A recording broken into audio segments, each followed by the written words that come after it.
Bien, bonsoir à tous. Merci d'être présents pour ce conseil municipal qui se réunit en présentiel mais sans public du fait du confinement. Merci d'avoir pu vous arranger pour être présent. Avant de commencer ce conseil municipal, je vous propose que nous tenions une minute de silence que nous clôturerons par la Marseillaise, en souvenir de Samuel Paty et des 3 paroissiens de Nice, tous sauvagement assassinés.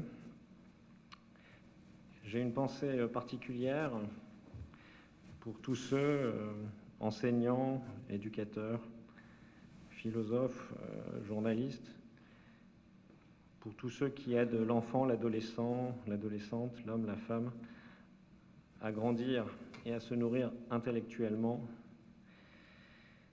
Merci à eux.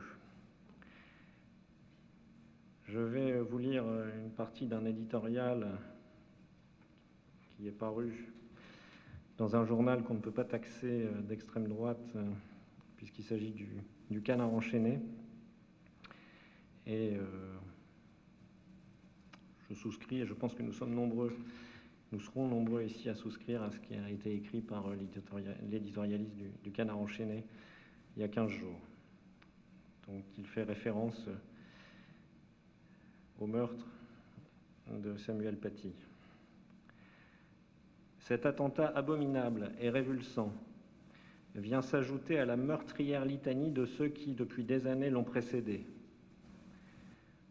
De tous ces attentats de plus, de tous ces attentats de trop, qui, des enfants de l'école Ozar Hatorah de Toulouse, au badaud de la promenade des Anglais à Nice, en passant par les spectateurs du Bataclan, les clients des terrasses du 11e arrondissement ou de l'Hypercacher à Paris, pour ne pas tous les citer, n'en finissent pas de meurtrir le pays, sa laïcité et notre liberté d'y vivre ou de s'y exprimer.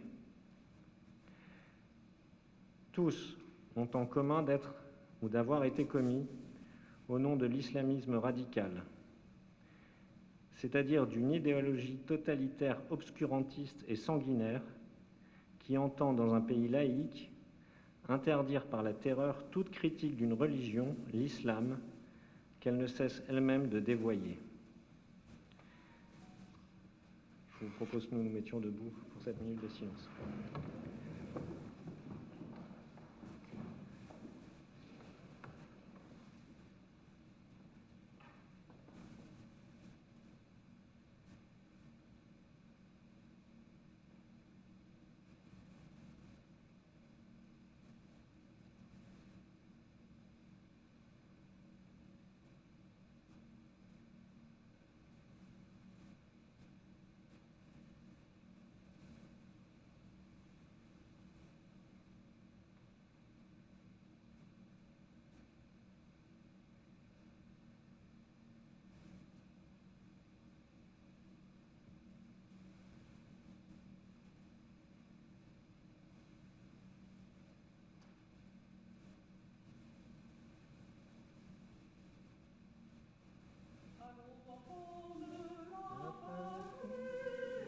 Le jour de gloire est arrivé, contre nous de la tyrannie, l'étendard sanglant élevé, l'étendard sanglant élevé. Entendez-vous dans les campagnes mugir ces féroces soldats? Ils viennent jusque dans nos bras, égorger nos fils et nos compagnes.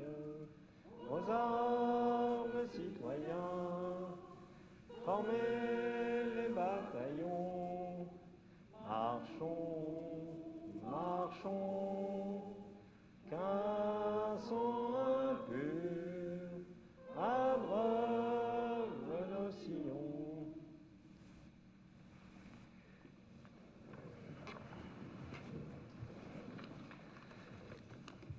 Je vous remercie, vraiment.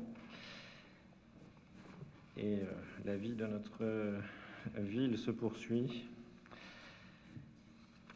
Et donc, je propose que nous désignions Quentin Vasseur en tant que secrétaire de l'Assemblée et qu'il soit assisté dans le cadre de ses fonctions par M. Vandenbusch, notre DGS. M. Vasseur, si vous voulez faire l'appel.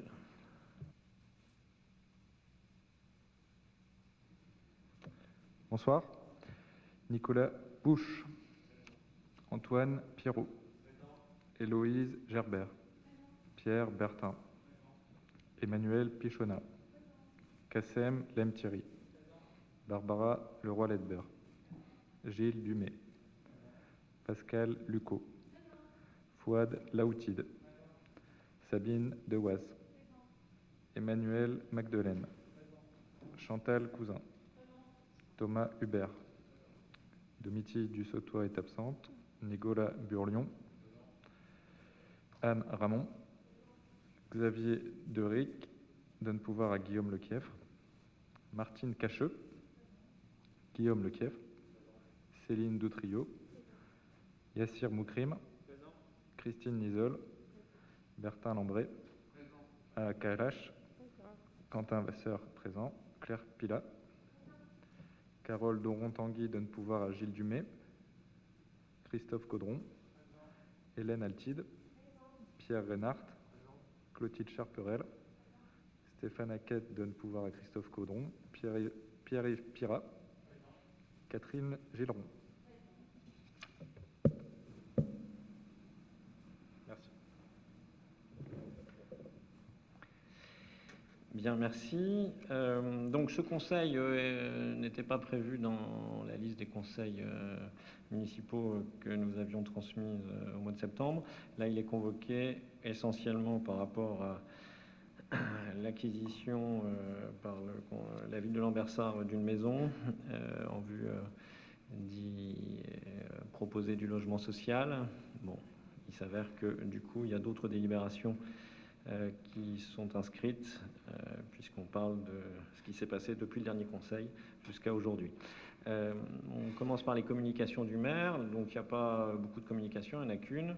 C'est même pas une communication, c'est un échange, si vous le voulez, autour de l'extinction de l'éclairage public. Puisque c'est une décision dont on n'avait pas parlé auparavant. Il s'avère que le gouvernement a, dans un premier temps, mis en place un couvre-feu, puis dans un deuxième temps un confinement. Et donc nous avons saisi l'opportunité du couvre-feu pour faire l'expérience de l'extinction de l'éclairage public. Alors, notre premier souci était un souci écologique.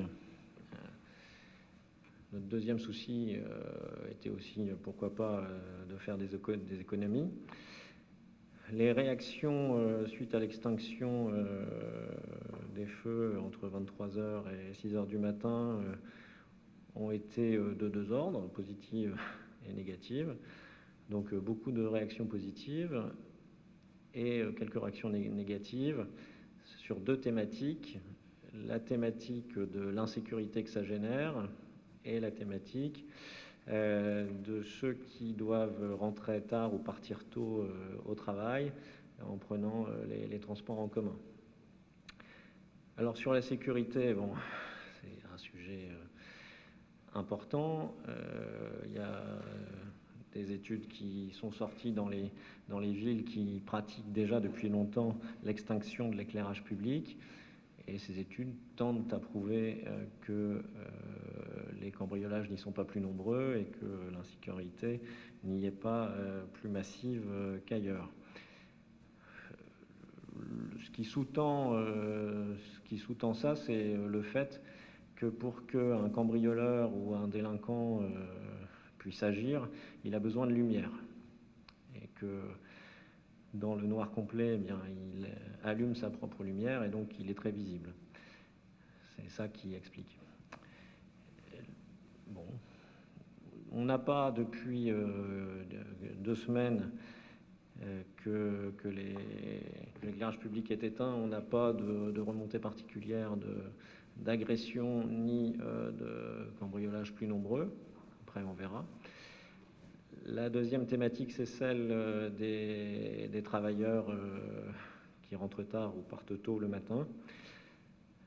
Alors, on a sollicité Ilevia pour connaître la fréquentation des lignes de bus et des métros qui partent ou qui passent par Lambersart. Donc pour l'instant, on n'a pas la réponse d'Ilevia. L'idée est que même si une personne devait prendre le bus pour aller travailler tôt le matin ou le prenait pour rentrer tard le soir, eh bien effectivement, il serait légitime de maintenir l'éclairage public. Bon, pour l'instant, on n'a pas ces réponses-là, mais a priori, si ça devait évoluer, ça évoluerait vers un calage sur les horaires de début de tournée des bus, de fin de tournée des bus, et de début de métro et de fin de métro. Donc voilà où on en est aujourd'hui. On avait dit qu'on faisait un bilan au bout de 2 semaines. Le bilan, le voilà. Sur l'insécurité, il y a un sentiment d'insécurité, bien sûr, puisqu'il fait noir et que ça fait peur. Mais sur les chiffres d'insécurité, on n'a pas d'observation particulière. Sur les travailleurs, bon, après, le contexte est particulier, c'est le confinement, il y avait le couvre-feu, donc c'est difficile d'avoir des résultats, mais on attend qu'Ilevia nous communique ces chiffres de fréquentation. Si l'un ou l'autre veut prendre la parole, M. Caudron. Merci, Monsieur le maire. Oui, en effet, c'est un sujet intéressant et d'actualité. Je vous en ai parlé au téléphone. Je pourrais vous donner une étude de l'Association française de l'éclairage qui évoque un certain nombre de sujets. Mais c'est vrai que c'est ultra clivant, vous l'avez dit. On a, vous voyez sur les réseaux sociaux par exemple, ou des mails qu'on peut recevoir, soit tout est bien ou c'est catastrophique pour X raisons. Bon, sur la forme, évidemment, on aurait pu, vous auriez pu, faire la concertation avant et notamment interroger par exemple Ilevia ou autre. Moi, je vous confirme qu'il y a des lignes de bus après 23 heures. Donc il y a au moins un chauffeur, il y a sans doute quelques personnes. C'est pas la foule, mais il y a des lignes de bus aujourd'hui après 23 heures. Mais effectivement, et vous l'avez évoqué, la ville n'est pas vide. Il y a des gens d'horaires décalés, sans doute des soignants, des pompiers, des policiers, des agents d'astreinte divers et variés. Donc c'est un sujet. Cette extinction d'éclairage a sans doute comment dire, il a fallu sans doute modifier les installations. Donc ça a pu coûter, il faudra en faire le point aussi là-dessus. Et dans cette étude AFE, c'est pas moi je suis pas savant, hein, je l'ai lu et j'en fais partager un petit peu la synthèse. Et c'est pas du tout, je vous l'avais dit d'ailleurs, c'est pas un esprit polémique, c'est pour dire bon bah il y a débat. Et puis qu'est-ce qu'on peut faire demain surtout, c'est ça, je vais y venir aussi. Mais c'est vrai quand vous avez des cycles d'extinction et comme ça plus rapides, le matériel en fait s'use plus vite, vieillit plus vite et il y a une obsolescence. C'est aussi ce que disent les experts. Comme vous, j'évoque aussi le sentiment d'insécurité. C'est vrai qu'on est quand même dans une époque terrible, quoi. Entre ce qu'on vit, ce confinement, les événements extérieurs, le terrorisme que vous venez d'évoquer, évidemment on soutient et on s'inscrit tout à fait dans vos propos là-dessus. Même nous, ça fait drôle quoi, de voir ces rues totalement vides, totalement éteintes. Et donc, ça doit jouer sur le moral des gens. Vous l'avez évoqué, un sentiment d'insécurité. Je ne vais pas parler de psychologie devant vous ou autre chose, mais je n'irai pas jusque-là. Mais bon, c'est un sujet également. Alors, je pense que le marché public de renouvellement de l'éclairage doit être en cours, ou il me semble qu'il est en cours. Et pour positiver, pour aller de l'avant, on peut parler des contrats de performance énergétique. Je pense que Antoine doit connaître ça. Les cahiers des charges sont sans doute en cours d'écriture. Et bon, a priori, l'éclairage public dans une ville, c'est quelque chose comme un petit 40% des dépenses d'électricité. Donc, il faut investir en la matière. Je n'étais pas spécialiste dans le mandat précédent de ces sujets-là, mais la ville avait commencé à investir. Et je pense que ça se poursuit, notamment les LED, avec évidemment des taux de consommation, des consommations beaucoup plus faibles. Donc il y a nécessité d'investir. Et en fait, dans ces contrats de performance énergétique, il y a vraiment une possibilité de demander aux titulaires, aux futurs titulaires, donc dans l'analyse du cahier des charges, des engagements en matière de résultats. Et le titulaire s'engage sur des pourcentages d'économie. Ça peut même aller jusqu'à des pénalités. Bon, alors, un certain nombre de villes de la MEL l'ont entrepris, et si mes chiffres sont bons, Lille est à son 3e contrat sous cette forme-là, avec apparemment des économies substantielles. Moi, je lis 40% sur le contrat 1 ou 60% sur le contrat 2. Même Saint-André l'a fait avec 70%, semble-t-il, d'économies. Sans compter, évidemment, ce que ces contrats permettent en termes d'innovation, de sécurité et de télégestion. Si vous savez sans doute, monsieur le maire, que quand vous, je ne sais pas comment on fera pour inaugurer Centrebourg, quand vous inaugurez Centrebourg, vous pourrez parler dans votre micro, et en fait, il n'y a pas besoin de haut-parleurs, puisqu'ils sont intégrés, si j'ai bien compris, dans les candélabres qui sont tout autour. C'est un petit clin d'œil sur le sens aussi de l'innovation liée à cet éclairage public. Donc voilà, donc une situation clivante. Il y a du pour, biodiversité, voilà. À l'inverse, il y a des choses sur lesquelles on peut s'interroger, vous l'avez dit vous-même. Donc peut-être, s'il se confirme qu'il y a quand même du monde dans les bus, peut-être décalé. La phase de concertation aurait pu être préalable, ça c'est sûr. La solution est souvent centrale, pragmatique, voire centriste. Petit clin d'œil. Mais c'est vrai que la logique pourrait être, à partir du moment où on a des LED, de baisser l'intensité. Je crois qu'Antoine l'avait évoqué aussi dans les articles qu'on a pu lire. La ville est sans doute, ou les villes sont sans doute suréclairées. Et quand on a les installations adéquates, on baisse l'intensité. Est-ce qu'il ne faut pas tendre vers ça que d'éteindre totalement? Voilà. C'était pour faire avancer le débat. Merci. Non, je ne savais pas qu'il y avait des haut-parleurs dans les trucs. Je m'interrogeais sur le pourquoi on a pris des candélabres qui sont extrêmement chers sur la rue du Bourg. Donc maintenant, je comprends. Oui, néanmoins, je trouve que c'est très cher pour pouvoir parler dans le micro quand même.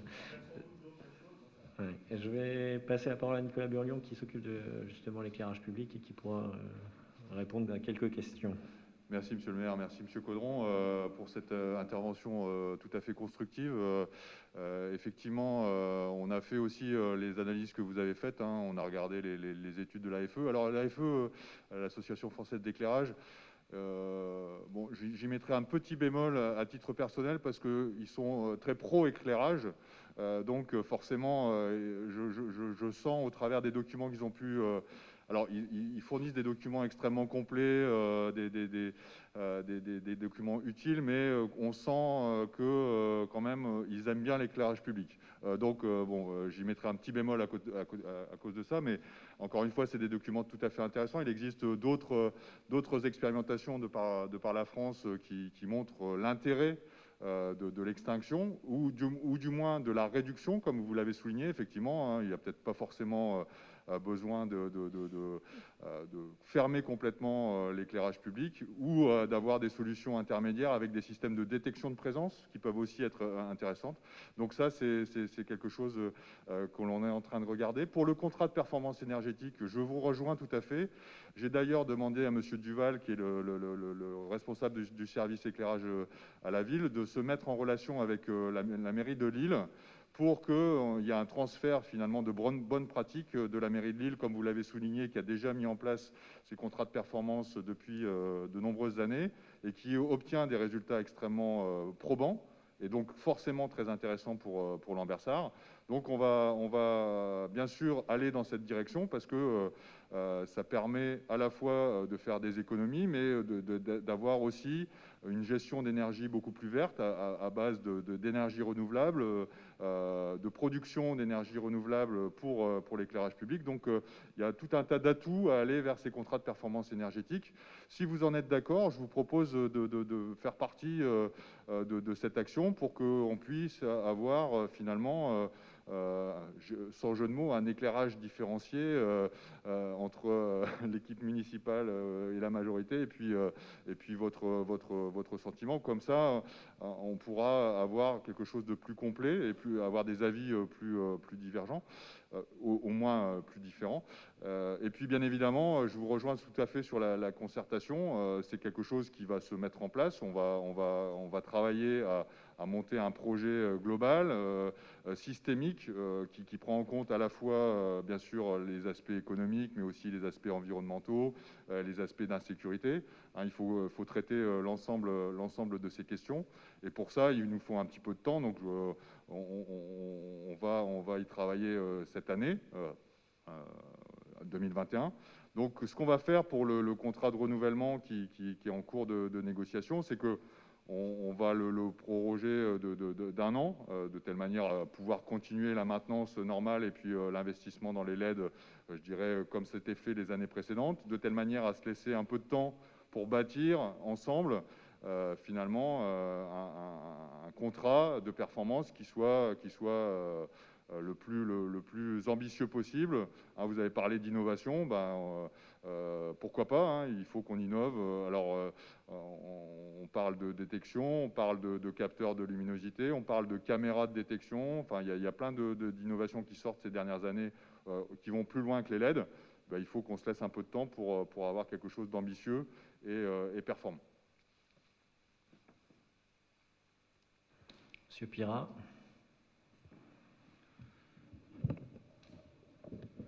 Donc, nous vous félicitons de cette décision.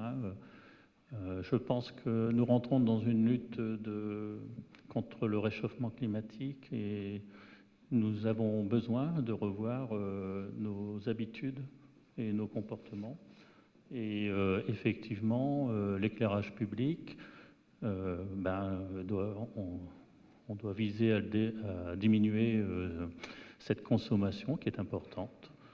Donc voilà, ça n'empêche pas d'aller dans un sens d'innovation, bien entendu. Merci. Donc maintenant nous allons passer au point suivant, donc l'approbation ou le rejet du PV de la séance du Conseil municipal du 1er octobre 2020. Vous l'avez tous eu, tous lu. Y a-t-il des remarques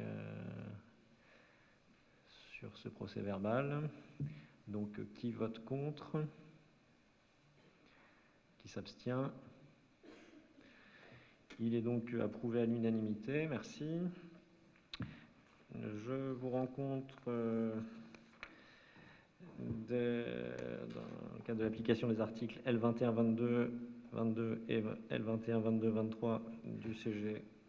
C'était des conventions qui ont été passées, signées avec différents intervenants. Vous avez eu ce compte-rendu des décisions. Y a-t-il des questions par rapport à l'une ou l'autre des décisions? Non. Donc, vous me donnez acte du fait que vous en avez eu connaissance. Et je passe la parole à Monsieur Lemthierry pour ces deux délibérations.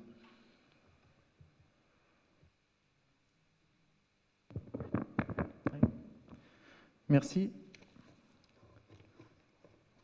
Villa des Roses, le remboursement des factures des fluides en ayant droit. Le 22 octobre 2010, M. Bernard Claes a fait acte de donation d'un immeuble, la Villa des Roses, située au 220 avenue de l'Hippodrome à Lambersart. Depuis son décès, le 26 novembre 2019, la commune a la pleine propriété de l'ensemble des biens meubles listés dans l'acte de donation et du bien immeuble.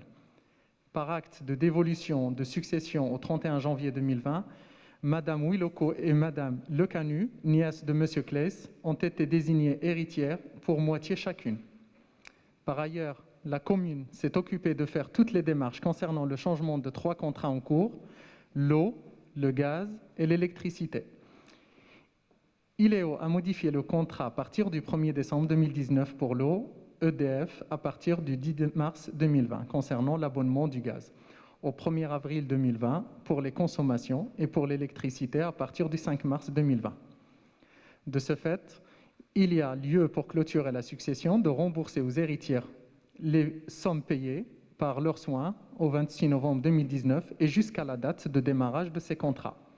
Par conséquent, sur dépôt de facture du 21 juillet au sein du service juridique, la commune doit prendre en charge le gaz à hauteur de 551,63 € et l'électricité pour 855,13 €, soit un total de 1 406,76 €. L'opération sera constatée par une dépense imputée sur les crédits du 678 repris au budget de la commune. Sur ces bases, il est proposé aux membres du conseil municipal de procéder au remboursement des fluides indûment payés par les ayants droit, soit 703 € à Madame Wiloko et 703 € à Madame Lecanu. Y a-t-il des questions? Donc nous allons passer au vote. Qui vote contre? Qui s'abstient? Donc à l'unanimité. Merci. La suivante. Vente d'un véhicule de marque Toyota, modèle Auris. Conformément à l'article L. 2122-22 du Code général des collectivités territoriales, la décision de vente des matériels dont la valeur unitaire dépasse les 4 600 € revient au conseil municipal. À ce titre, la ville souhaite céder le véhicule de marque Toyota modèle Iris, immatriculé DH 620 XG. Sur ces bases, il est proposé aux membres du conseil municipal d'approuver cette vente au prix de 7 800 € net de taxes et d'autoriser Monsieur le maire ou son représentant à signer les documents afférents à cette vente, ainsi d'inscrire les recettes à l'article 775 fonction 01. Bien, donc il s'agit de la voiture de l'ancien DGS. Donc, y a-t-il des questions? Donc nous allons passer au vote. Qui vote contre? Qui s'abstient? C'est donc à l'unanimité que nous pourrons vendre cette voiture. Je passe la parole à Monsieur Lambret, qui va nous parler de deux thématiques, dont celle qui nous a réunis ce soir. Je ne sais pas si oui, c'est bon, vous m'entendez. Dans la poursuite des actions menées dans le cadre du programme de rénovation urbaine et du contrat urbain de cohésion sociale déployé sur le quartier du Paco-Vendrac lors de la phase de rénovation urbaine, la commune s'est inscrite dans le contrat de ville métropolitain couvrant la période 2015-2020 et prorogé jusqu'en 2022. Dans le cadre de la programmation 2020, la commune contribue à plusieurs niveaux en soutenant les actions portées par le Centre social L'Innoventura en matière de politique de la ville à hauteur de 17 107 € sur les 91 700 € versés au titre de la subvention globale de fonctionnement du centre social, en soutenant les actions développées par le Café des parents et le centre social en lien avec le groupe scolaire et l'éducation nationale en matière de réussite éducative. Par ailleurs, l'association Le Tremplin a déposé un dossier intercommunal intitulé Aparté, appartement pour apprentissage réel, test, évaluation en situation simulée. Ce projet vise la création d'emplois et la création d'activités sur les communes ciblées via l'insertion par l'activité économique. Il s'adresse à des personnes sans emploi ou en emploi précaire qui rencontrent des difficultés professionnelles et sociales particulières, ne leur permettant pas d'emblée d'accéder à l'emploi dans les conditions habituelles du marché du travail. Pour Lambersart, l'association sollicite une subvention de 1 652 € et vise le recrutement et la formation de 10 personnes issues du quartier prioritaire pour l'année 2020. Enfin, il est à noter le financement par la commune d'associations situées dans le quartier retenu en géographie prioritaire par l'État. Donc c'est la partie habitat collectif du quartier à l'est de l'avenue de Gaulle, ou en quartier de veille, c'est pour le reste du quartier. Association ouvrant également en faveur du lien social, de l'expression citoyenne et du bien vivre ensemble sur le quartier. Ces associations subventionnées par la commune sont RPL, Radio Paco Lambersart, pour 16 565 €, la CLCV pour 600 € et Rêve Vacances Réalité pour 500 €. Je préciserai que sur cette délibération, c'est une délibération qui vient très tardivement dans l'année, puisqu'une bonne partie de ces associations et de ces subventions ont déjà été consommées. C'est une régularisation, puisque ça aurait dû être régularisé déjà au printemps dernier. Donc on rattrape plus le retard là-dessus. Et pour les actions visant la politique de la ville pour l'année 2021, la clôture des dossiers de dépôt a déjà été au 16 octobre dernier, et 8 dossiers sont en cours d'instruction, 8 dossiers de subvention, et donc on viendra vous représenter tout ça après analyse. Merci. Y a-t-il des questions? Des remarques? Nous pouvons passer au vote. Donc, qui vote contre? Qui s'abstient? À l'unanimité. Merci beaucoup. La suivante. Et je continue. Lors du précédent conseil municipal, je vous avais exposé la politique logement que nous souhaitions mettre en place, en particulier notre volonté de développer le logement conventionné.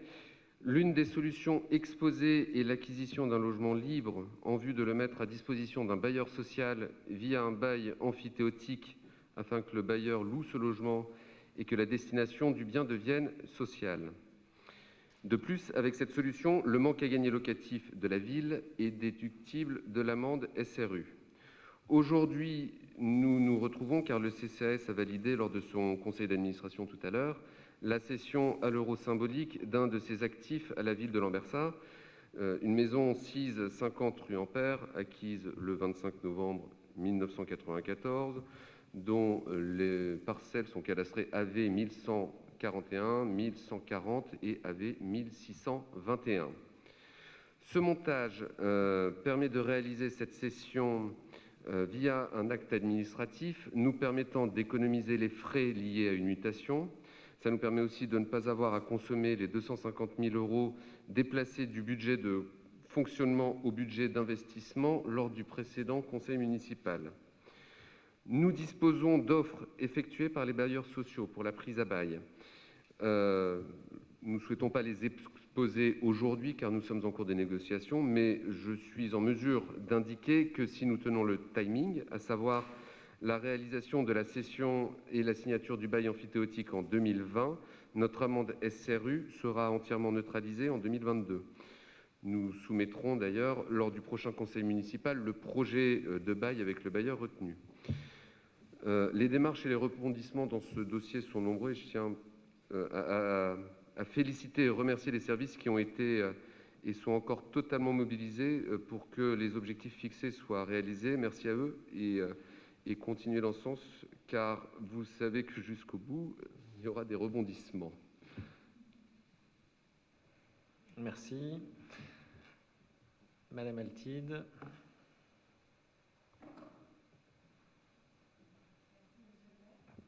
Merci, Monsieur le maire.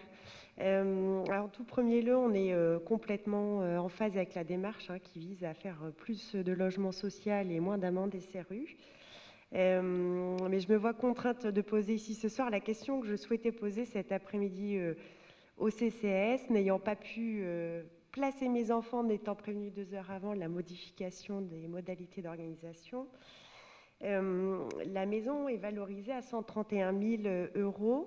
Il me semble que cette somme avait été prise en compte dans le plan de financement de la construction des nouveaux locaux CCAS. Donc, je souhaitais avoir des informations sur les modifications de ce plan de financement et son impact pour la ville, le cas échéant. Je vous remercie.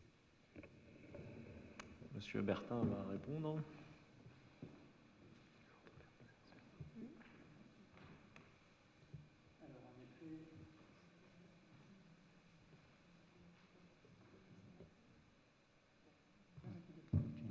C'est bon, merci.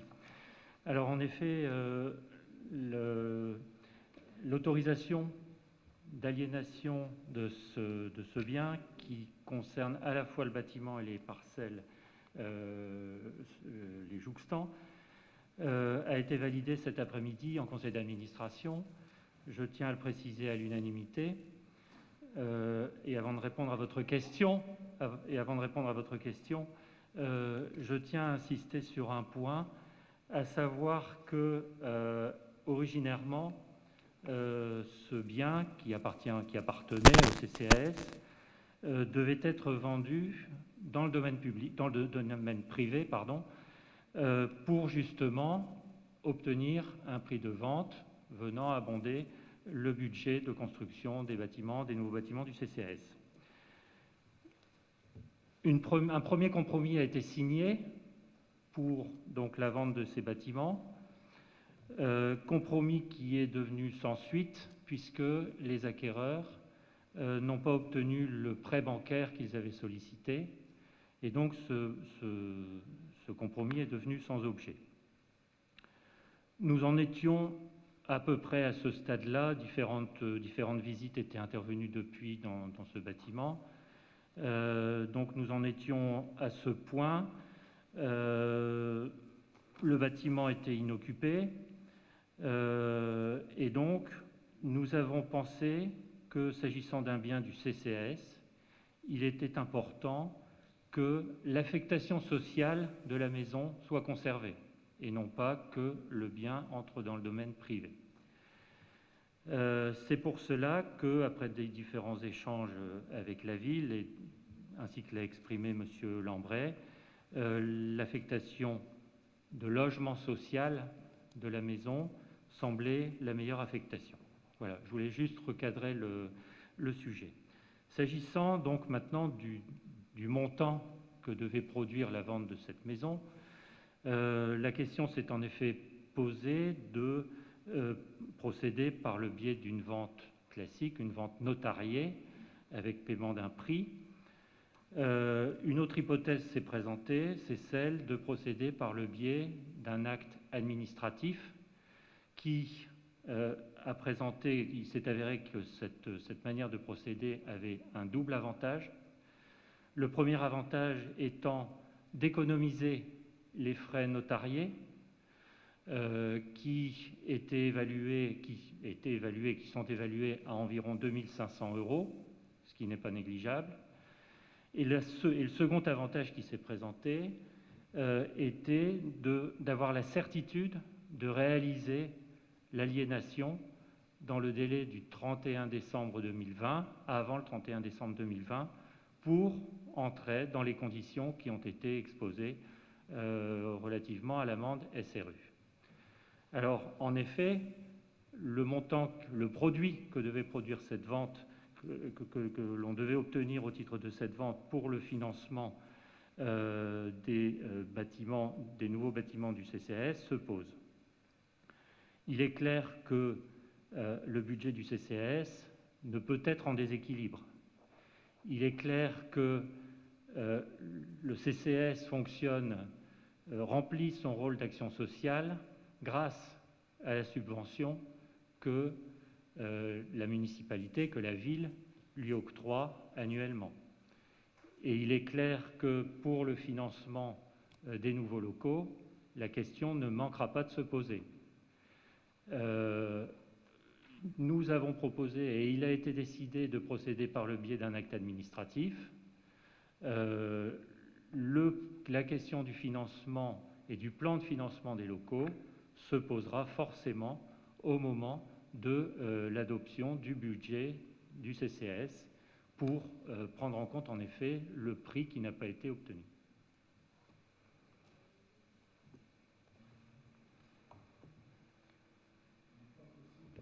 Si on veut, on est tout à fait d'accord sur le fond, et y compris signer les baux, enfin la vocation sociale, etc., signer les baux plus vite, il faut quand même évoquer, on ne peut pas dire la question du plan de financement se posera. On ne peut pas dire ça. On doit nous expliquer ce que l'on compte faire pour remplacer les 131 000 qui étaient dans le plan. C'est quand même pas très compliqué. Quitte à dire on fera un emprunt, j'en sais rien, mais on ne peut pas laisser cette question en souffrance. C'est pas acceptable. Je dis, on traite le dossier, on traite tout le dossier.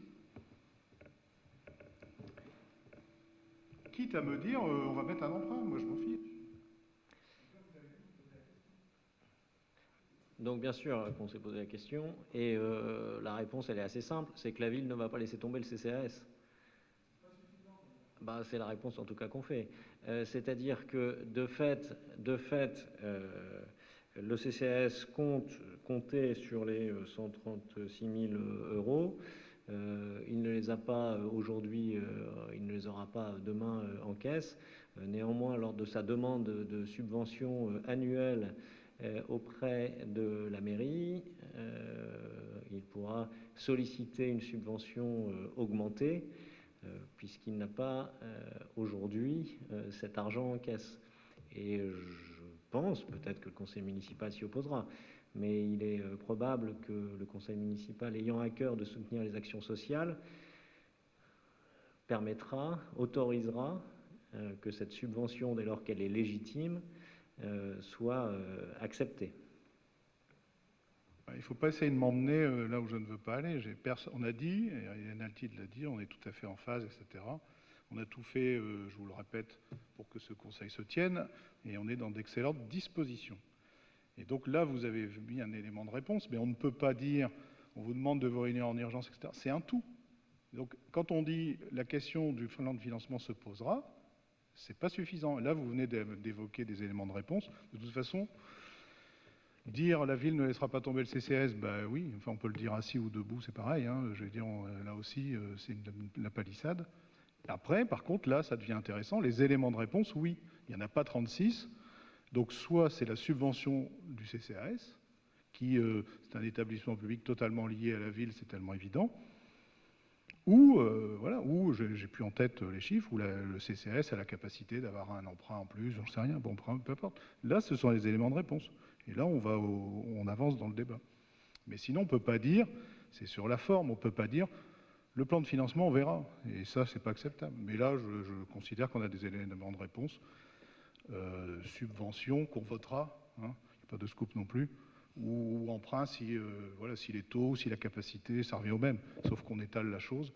N'oublions pas qu'on est sur un investissement long sur le CCAS, donc on peut aussi peut-être profiter de taux bas et de dire le CCAS emprunte sur 15 ou 20 ans, et puis à ce moment-là, la ville fait une subvention liée à l'annuité tous les ans. Mais bon, c'est des débats intéressants, c'est pas. Mais je crois qu'il fallait aller au bout de la question et de la réponse. Bien sûr, mais bon, M. Bertin ne pouvait pas répondre, ne pouvait pas engager la ville, et donc c'est pour ça que j'ai répondu à l'autre question, à la fin de la question. Bon, après, si on doit revenir sur l'emprunt qu'a fait le CCAS pour construire les nouveaux locaux, je sais. On ne va pas faire d'archéologie, mais nous, on était même contre cette nouvelle construction. Parce que de toute façon, et on pourra avoir le débat plus tard, d'abord, encore gaspiller des mètres carrés de pelouse, accessoirement. Bon, c'est pas la raison principale. Mais de toute façon, on ne voit pas la ville céder ensuite ce qui sont les locaux actuels. Il y a eu des plans dans le passé, d'ailleurs, avec un cube, etc., du style, ça ressemblait à un Apple Store, on ne va pas faire de publicité. Bon, en tout cas, c'est un local remarquable quand même, ce local historique du CCAS. Donc nous, on était plutôt contre. Ça fait partie des quelques fâcheries qu'il y a pu y avoir en fin du mandat précédent. Et on a pris des positions là-dessus. Parce que quelque part, la ville paiera deux fois. Encore une fois, de toute façon, on ne va pas se séparer. Je pense que vous ne vous séparerez pas de ces locaux historiques qui sont dans l'enceinte et qu'un jour, il faudra les rénover aussi. Et donc, quelque part, c'est un peu ce qu'on disait dans le précédent mandat, on va payer deux fois. Mais bon, voilà. Donc c'est tout, c'est comme ça. Monsieur Pirat. Juste une question. Combien la ville économisera en ne payant pas les pénalités dans 2 ans? Est-ce que cette somme-là ne viendra pas couvrir le manque à gagner?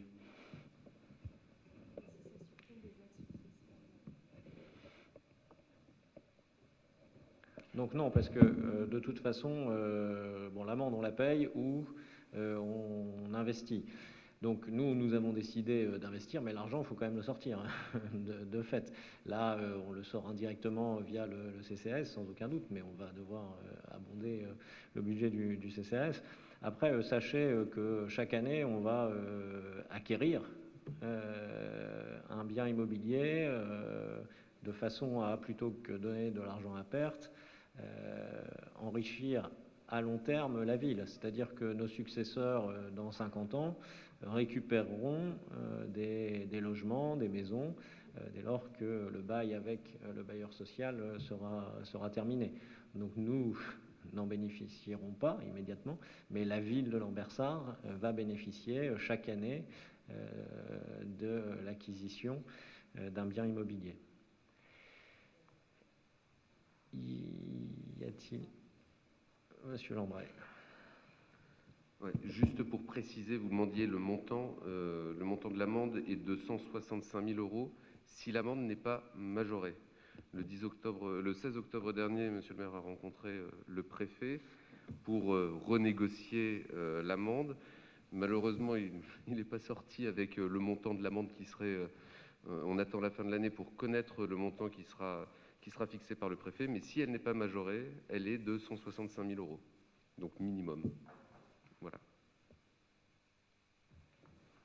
Oui, je crains qu'elle soit un peu majorée cette année, malgré tous nos efforts. Mais bon, là encore une fois, on paye les années précédentes, le résultat des années précédentes. Dans ce qu'a dit M. Lambret, il y a quand même quelque chose aussi qu'il faut entendre, c'est qu'on fait ce montage, là, finalement, non pas d'acquisition par notaire, mais de cession administrative, pour gagner 2 500 €. Alors, on peut se dire que c'est tout un micmac bien compliqué pour gagner 2 500 €. Mais c'est aussi parce que gagner 2 500 €, c'est indispensable aujourd'hui. La situation financière de la ville est telle que on est très attentif et ces petites sommes-là sont finalement des grosses sommes et on se base sur tous les fronts pour économiser. Donc, il faut aussi avoir conscience de ça. Si personne ne demande plus la parole, on va passer au vote. Donc, qui vote contre? Qui s'abstient? C'est donc à l'unanimité, merci. Et donc, M. Deric étant malade, nous lui souhaitons un prompt rétablissement. C'est M. Lequieffre qui va présenter sa délibération. Merci, Monsieur le maire. Concernant les dérogations au repos dominical de commerce de détail, ces dérogations, ces autorisations d'ouvrir le dimanche toute la journée, accordées par le maire sont au nombre maximum de 12, sont l'article L3132 du Code du travail, loi Macron de 2015. Selon la loi Macron, la liste des 12 dimanches doit être communiquée avant le 31 décembre pour l'année suivante. L'arrêté municipal accordant ces dérogations doit être pris après avis des organisations des employeurs et des salariés intéressés, après consultation du conseil municipal pour avis simple, après avoir été soumis à l'AMEL lorsque le nombre de dimanches dépasse le nombre de 5. L'AMEL décide de reconduire chaque année à l'identique le cadre limitant à 8 le nombre maximum d'ouverture dominicale octroyé par le maire. 7 dates fixes, qui sont le 10 janvier, solde d'hiver, 27 juin, solde d'été, 29 août, veille de rentrée scolaire, 28 novembre, les 5, 12 et 19 décembre, fête de fin d'année. Et une date laissée au libre choix des communes. Dans une volonté de faciliter la reprise économique, l'AMEL donne un avis favorable pour autoriser l'ouverture dominicale des commerces 12 dimanches durant l'année 2021, toujours bien entendu en respectant les 7 dates communes. La commune propose donc d'ajouter 5 dates qui seront le 17 janvier, le 2 mai, le 4 juillet, le 5 septembre et le 26 décembre. Les organisations professionnelles ont été sollicitées pour avis le 16 octobre 2020 par mail, tout en sachant que le maire dispose d'un entier pouvoir d'appréciation pour appliquer ces dérogations. Conformément aux dispositions de l'article L3132-26 du Code du travail, je soumets donc cette liste des dimanches concernés à l'avis du conseil municipal. Il est ainsi proposé aux membres du conseil municipal d'adopter la liste des dimanches proposée par l'AMEL ainsi que celle des dimanches proposée par la commune. Monsieur Caudron. C'est une excellente délibération. Je pense qu'elle était tous les ans. Bon, je ne sais plus où il y a peut-être plus de dimanches, mais il y en a plus. Mais donc, l'esprit, évidemment, on ne peut que se réjouir. Alors, il y a des dimanches qui nous portent en mai, juillet, septembre de l'année prochaine. J'espère qu'on sera plus, vous voyez ce que je veux dire, reconfiné. Mais en plus, au-delà des dates, bon, c'est le moment de dire que dans le contexte, chaque fois qu'on peut aider nos commerçants, et c'est une mesure aussi, je veux dire, ils rattraperont peut-être un peu, mais enfin, il y a une date quand même assez proche, hein, puisqu'il y a celle du 17 janvier qui est assez proche. On peut qu'être applaudir des deux mains sur ce type de mesure en accompagnement de l'AMEL, et donc voilà, très bien là-dessus.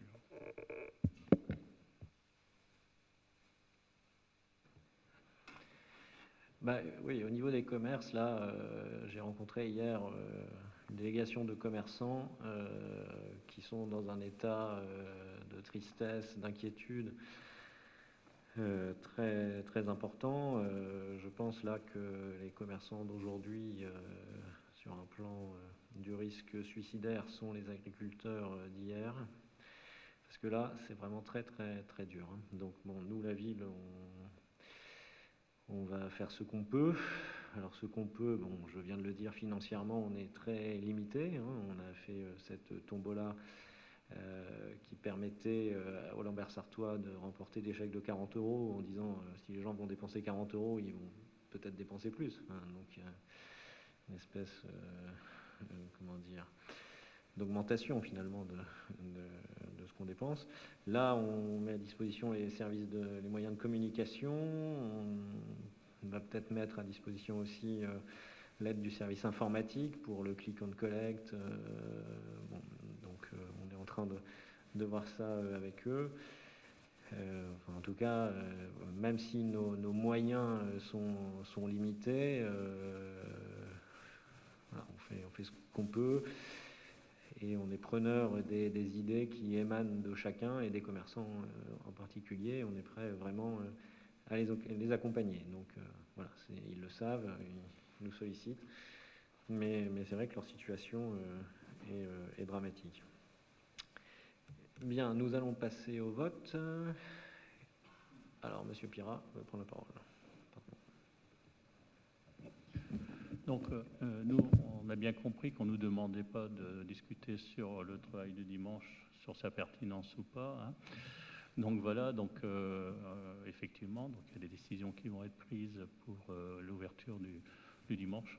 Nous nous abstiendrons là-dessus.